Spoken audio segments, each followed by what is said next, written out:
Om Shanti. Good morning.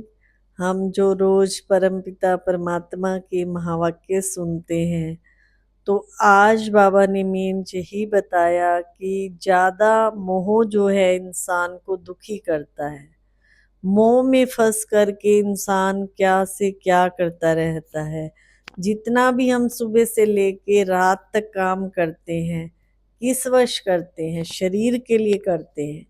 और फिर शरीर करते करते शरीर हमारा लास्ट में जवाब दे जाता है। 50 साल की एज में आके आजकल शरीर का क्या हाल हो गया है। क्यों? क्योंकि शरीर के लिए हम जो कुछ सुबह से लेके रात तक किसके लिए कर रहे हैं? इस शरीर के लिए कर रहे हैं।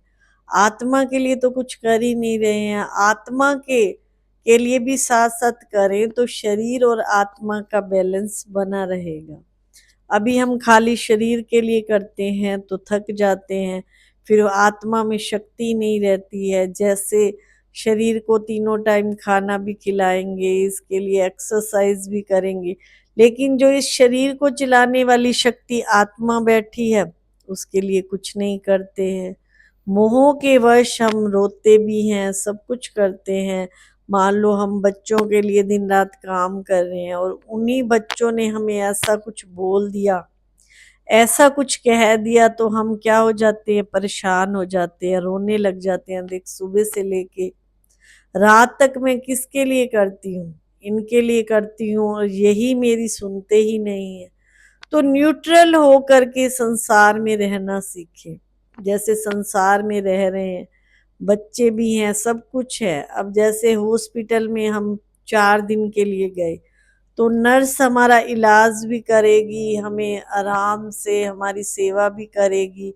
उसको ये पता है, लेकिन वो हमारे से लगाव नहीं रखती, मोह नहीं रखती। क्यों? उसको पता है 4 दिन के बाद इस पेशेंट ने चले जाना है। तो ऐसे हम अगर संसार में रह रहे हैं, बच्चे हैं, सब हैं, उनके साथ न्यूट्रल से रहो, प्यार से रहो।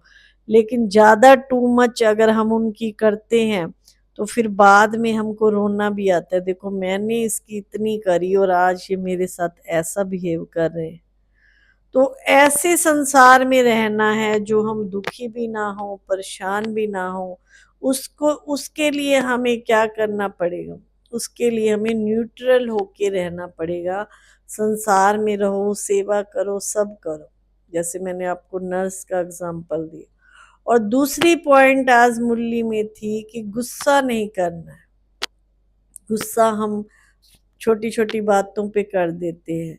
जैसे किसी ने हमको कुछ कहा और हम उसी टाइम मान लो बोले भी कुछ नहीं, लेकिन अंदर से उसको सहन किया और अंदर ही अंदर हम बहुत चिल्लाते रहे। अंदर ही अंदर हमारा मन शांति नहीं हो रहा है। तो जब गुस्सा आए तो उस समय हमें क्या करना चाहिए? अपने आप से पूछें। बाबा ने तो आज सुबह मुरली में ये कह दिया कि बच्चे आज पूरा दिन गुस्सा नहीं करना है। तो उस समय हमें विचार करना चाहिए।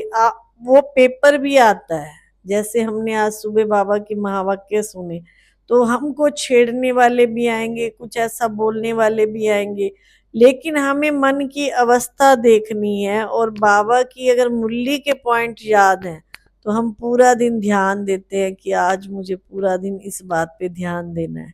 जैसे बच्चा स्कूल में जाता है, तो उसको पता है कि मुझे टीचर ने ये होमवर्क दिया है, तो वो होमवर्क याद रखता है। तो 2 पॉइंट आज मुरली में थी। एक तो ज्यादा मोह में नहीं जाना है, और दूसरा गुस्सा नहीं करना।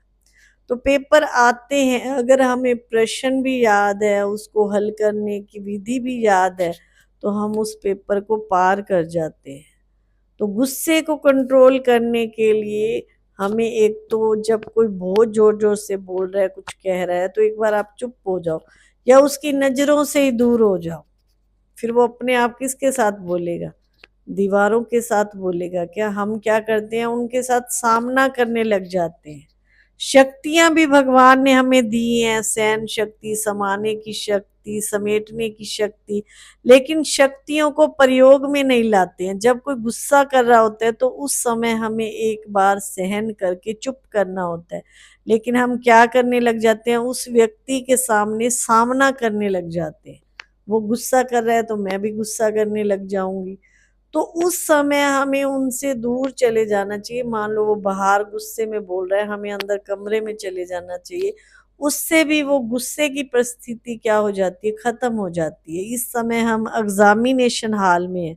परिस्थितियां तो आएंगी, लेकिन हमें उसको पार करने की विधि भी पता होनी चाहिए, तभी हम उन परिस्थितियों को पार कर सकते हैं। तो आज की मुरली के ये 2 पॉइंट थे कि एक तो गुस्सा नहीं करना है, और दूसरा ज़्यादा टू मच मोह में नहीं जाना है। जैसे मोह में आके रोते हैं, चिल्लाते हैं, कोई शरीर छोड़ जाता है अपना, पहले उससे लगाव इतना ज़्यादा हो जाता है। जब नज़दीकी संबंध होता है तो हम रोते हैं, काफ़ी टाइम तक रोते रहते हैं। तो इसीलिए न्यूट्रल होके चलो। इतना अच्छा परमात्मा ने हमें रिश्ता सिखाया है कि अपने आप को आत्मा समझो। ये देह के रिश्ते हैं, मेरा भाई, मेरा पति, मेरे साथी, मेरे संबंधी, मेरा पिता, मेरी बहन। ठीक है, हमें ये पार्ट बजाने के लिए रिश्ते मिले, ना कि उनमें टू मच फंसने के लिए। तो इतना अच्छा परमपिता परमात्मा का ज्ञान है। बाबा हमें रोज इतनी अच्छी अच्छी शिक्षाओं से सजाते हैं। तो मैं आपको रोज मुरली के जो हमें वहाँ पे पॉइंट सुनाए जाते हैं, या जो महावाक्य सुनाए जाते हैं, वो सुनाया करूँगी। ओम शांति।